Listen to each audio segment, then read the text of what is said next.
नमस्कार। आज हम पढ़ेंगे प्रश्नावली 1.1 का पहला क्वेश्चन।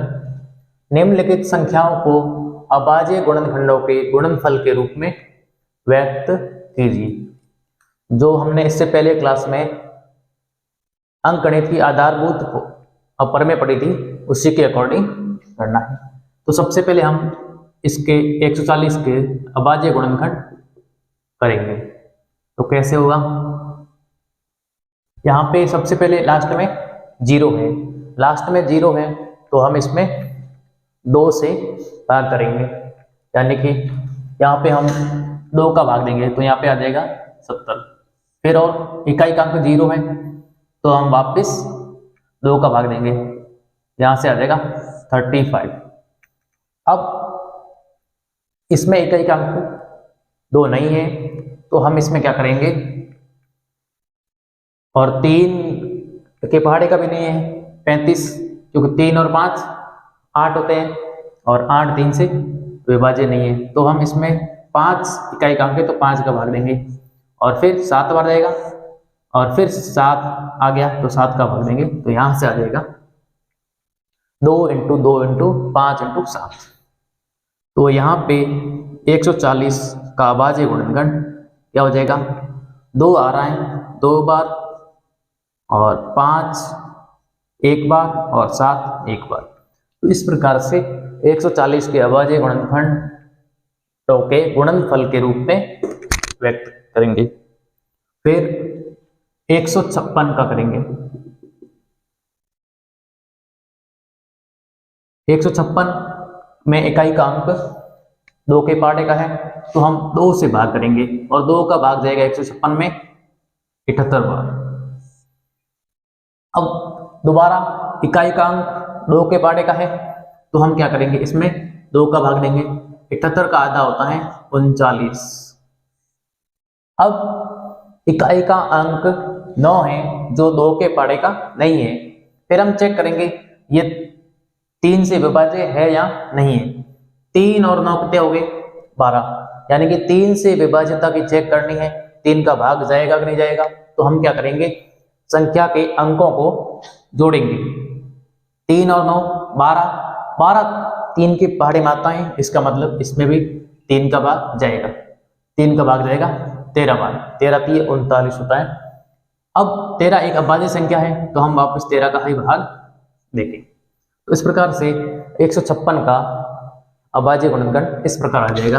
तो यहाँ पे 156 इज इक्वल 2 की पावर 2 × 3 की पावर 1 और 13 की पावर भी 1, यानी कि 156 का अभाज्य गुणनखंड को गुणनफल के रूप में इस प्रकार लिखेंगे। फिर यहाँ पे है 38 25। अब इसमें इकाई का अंक 5 है जो 2 के पहाड़े का नहीं है, तो इसमें हम 2 से भाग नहीं करेंगे। अब चेक करेंगे 3 का भाग जाएगा या नहीं जाएगा। 3 के भाग के लिए हमें क्या करना पड़ेगा, सबसे पहले अंकों को जोड़ना पड़ेगा। 3 और 8 11, 11 और 2 13, 13 और 5 18, 18 3 के पहाड़े में आता है तो इसमें भी हम 3 का भाग देंगे। कितनी बार जाएगा, 1 बार जाएगा, 2 बार जाएगा, 7 बार जाएगा और 5 बार। ये हो गया 3 से विभाज्य 1275। अब वापिस 3 का भाग जा रहा नहीं जा रहा, 1 और 2 3, 7 10 5 15, यानी कि 15 आ रहा है जोड़, इसका मतलब इसमें भी 3 का भाग जाएगा। अब 3 का भाग कितनी बार जाएगा, यहाँ पे आ गया 425। अब 425 में 3 का भाग जाएगा नहीं जाएगा, इसकी भी जांच करते हैं। तो 4 और 2 8, 8 और 5 13, 13 3 के पहाड़े में नहीं आ रहा है, यानी कि संख्या के अंकों का जोड़ 3 के पहाड़े का नहीं है तो इसमें 3 का भाग नहीं देना है। अब 3 के बाद अभाज्य संख्या होती है, वो होती है 5। तो हम इसमें क्या करेंगे, 5 का भाग देंगे।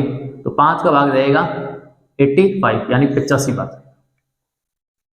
फिर वापस इकाई का अंक 5 है तो फिर देंगे 5 का भाग, 5 का भाग देगा 17 बार, यानी कि 17 पंजे होते हैं 85।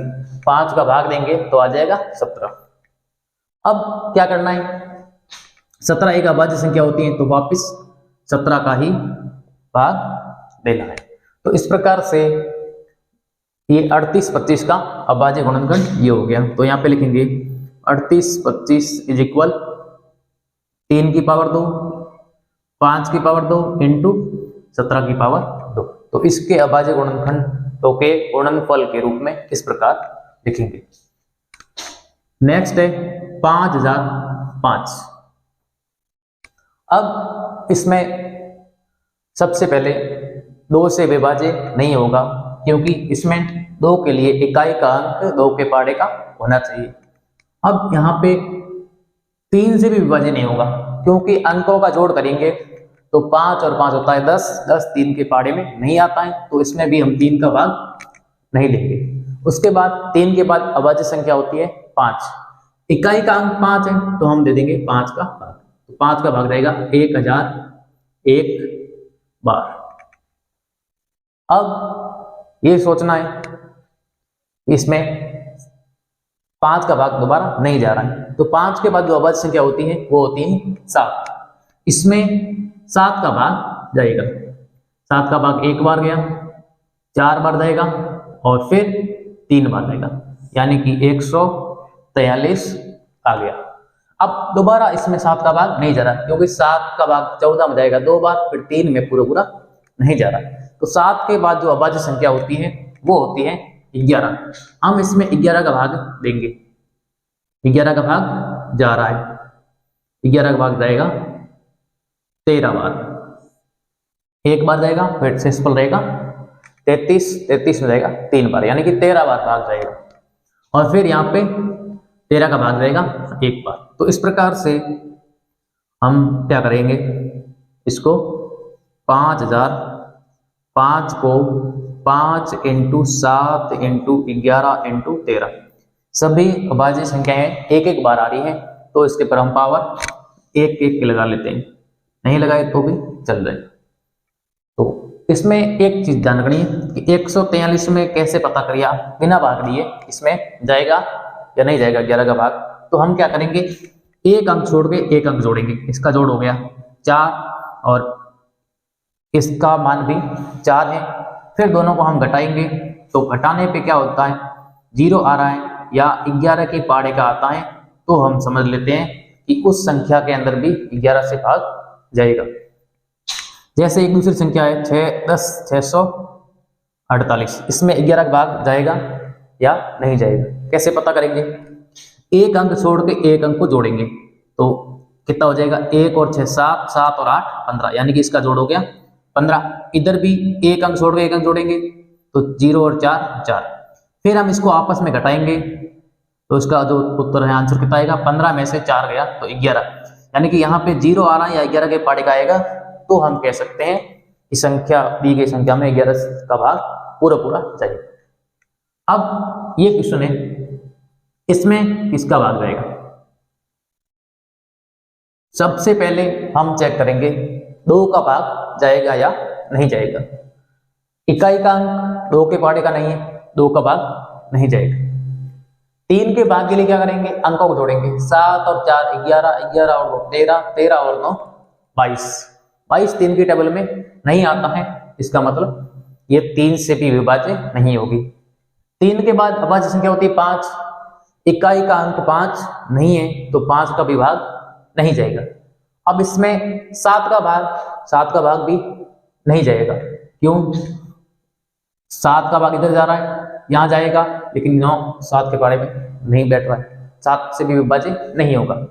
11 से विभाज्य नहीं होगा, फिर 13 से 13 का भाग दे देते हैं तो कितना आएगा, 7429, 13 से डिवाइडेड 13 पंजे 65, और यहाँ पे 9 आ रहा है, 13 7 91, 1 से 19, यानी कि 13 से विभाज्य नहीं हो रहा है। तब हमें 17 से डिवाइड करना पड़ेगा, 17 से 17 चौके 68, इस पर रहेगा 6, 17 3 51, और ये आ जाएगा 11 119, यानी कि 17 से डिवाइड हो रहा है। तो हम क्या करेंगे, यहाँ पे 17 से भाग देंगे तो 17 का भाग जाएगा 37 बार। अब 17 का भाग दे दिया, वापिस 17 का भाग जरा नहीं, जरा ट्राई कर लेते हैं। 17 का भाग जाएगा, 17 दूनी 34, 9 से स्कूल रहेगा तो बन जाएगा 97। 17 की टेबल में नहीं आते। 17 पंजे 85 और 17 सके 102 होते हैं, यानी कि 17 के बाद इसमें भाग जा रहा है, 19 का भाग जा रहा है, तो 19 का भाग जाएगा 19 दूनी 38 और 19 दिया 27, यानी कि 23 बार जाएगा। और फिर 23 एक अभाज्य संख्या है तो इसमें 23 का भाग देंगे, यानी कि 1 बार जाएगा। इस प्रकार से इसका भी जो अभाज्य गुणनखंड है वो हो गया है। तो 17 74 7429 इज इक्वल 17 इंटू 19 इंटू 23। इस प्रकार से इसका अभाज्य गुणनखंड के गुणनफल के रूप में इस प्रकार